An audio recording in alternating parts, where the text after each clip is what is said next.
आइए आज एक ऐसी 1000 साल पुरानी इंतहाई सनसनीखेज कहानी की तरफ चलते हैं जिसने दुनिया को देखने का हमारा पूरा नजरिया ही बदल कर रख दिया। हम आज इस जायजे में बात करेंगे एक ऐसे बागी की जिसकी अकेली सोच ने जदीद साइंस की बुनियाद रखी।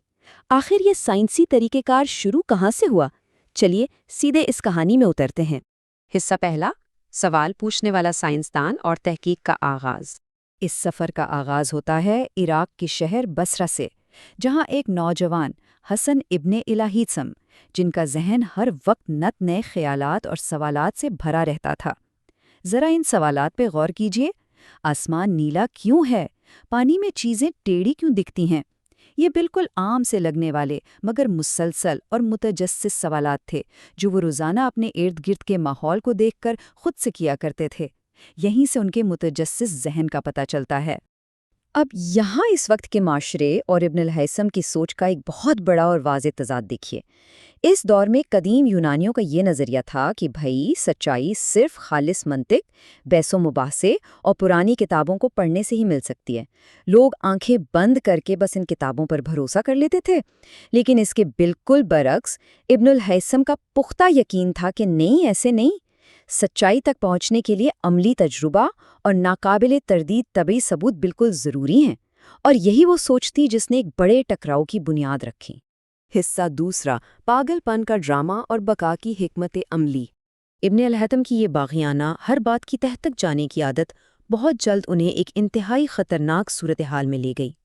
हुआ कुछ यूं कि मिस्र के ताकतवर खलीफा अल-हाकिम ने उनकी जहानत के चर्चे सुने और दरबार में बुलाकर एक नामुमकिन सा हुक्म दे डाला, दरियाए नील का सैलाब रोको।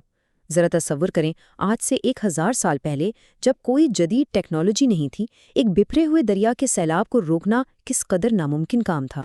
जाहिर है इतने ताकतवर खलीफा को मुंह पर इनकार करने का मतलब सीधी मौत था। तो अब क्या किया जाए?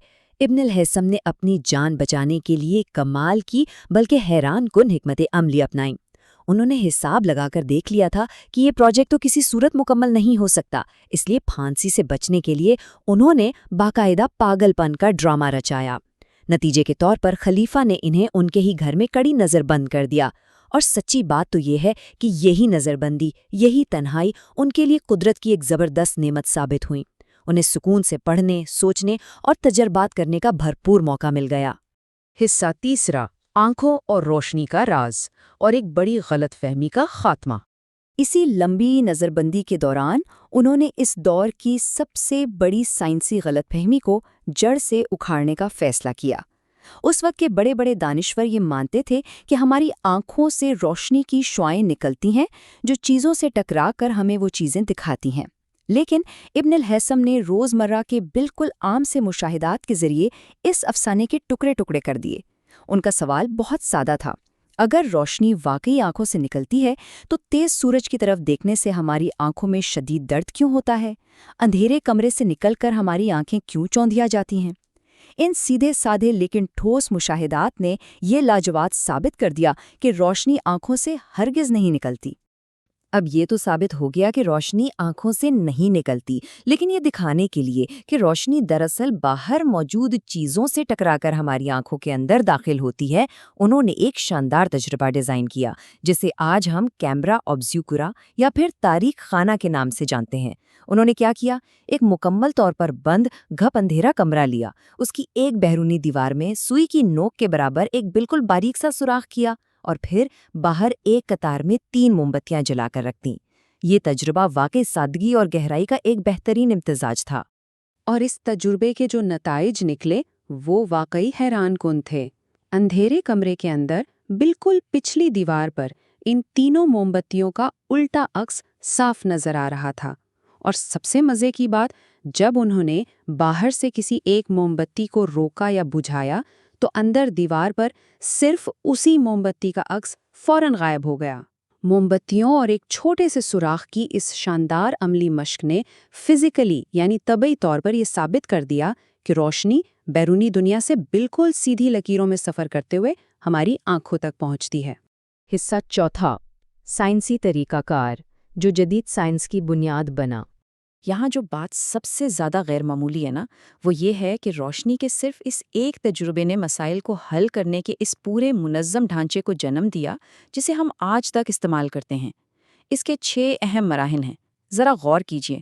سب سے پہلے مشاہدہ کرنا اور سوال پوچھنا، پھر ایک مفروضہ یا اندازہ لگانا، اس کے بعد ایک ٹھوس تجربے کی منصوبہ بندی، پھر وہ تجربہ کرنا اور اس کا ریکارڈ رکھنا، پھر ایک حتمی نتیجہ اخذ کرنا، اور آخر میں اسے شیئر کرنا تاکہ کوئی اور بھی اسے دہرا سکے۔ ابن الہیثم نے بالکل یہی کیا اور کتاب المناظر نامی ایک پوری 7 جلدوں کی کتاب لکھ ڈالی تاکہ دوسرے لوگ بھی ان کے کام کو دہرا کر پرکھ سکیں۔ حصہ 5واں، آج کے دور میں اس کی اہمیت اور 1000 سال پرانی میراث۔ اب سوال یہ پیدا ہوتا ہے کہ 1000 سال پرانی یہ کہانی ہمارے لیے آج کیوں اہم ہے؟ اس کا جواب بہت دلچسپ ہے۔ ذرا آج کے اسکولوں کی سائنس پریکٹیکل نوٹ بکس کو دیکھیے۔ ان میں ہم کیا لکھتے ہیں؟ مقصد، آلات، مشاہدہ اور پھر نتیجہ۔ یہ ہو بہو بالکل وہی منظم خاکہ ہے جو ابن الہیثم نے 1000 سال پہلے بنایا تھا۔ یعنی آج جب بھی کوئی طالب علم اپنی سائنس کی پریکٹیکل کاپی مکمل کر رہا ہوتا ہے تو وہ دراصل ابن الہیثم کے انہی شاندار قدموں کے نشانات پر چل رہا ہوتا ہے۔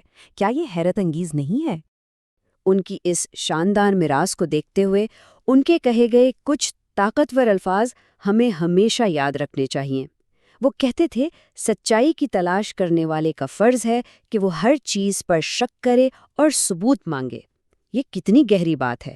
یہ ہمیں یاد دلاتی ہے کہ صحت مند شک کرنا اور کسی بھی دعوے کے لیے ثبوت مانگنا دراصل سیکھنے اور آگے بڑھنے کی سب سے بڑی بنیاد ہے۔ آنکھیں بند کر کے کسی بات کو سچ مان لینا علم کی راہ میں ایک بہت بڑی رکاوٹ ہے۔ تو آج کے اس جائزے کو مکمل کرتے ہوئے آئیے ہم سب اس تجسس کو، اس سوال پوچھنے کی عادت کو اپنے اندر زندہ رکھیں۔ اور آخر میں ایک سوال کے ساتھ ہم اس نشست کا اختتام کرتے ہیں۔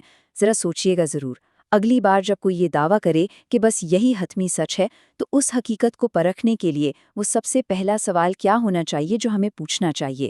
کیا ہم بس سنی سنائی باتوں پر یقین کر لیں گے یا پھر اسی سائنسی طریقہ کار کو استعمال کرتے ہوئے خود سچائی کی کھوج کریں گے؟ اس پر ضرور غور کیجیے گا۔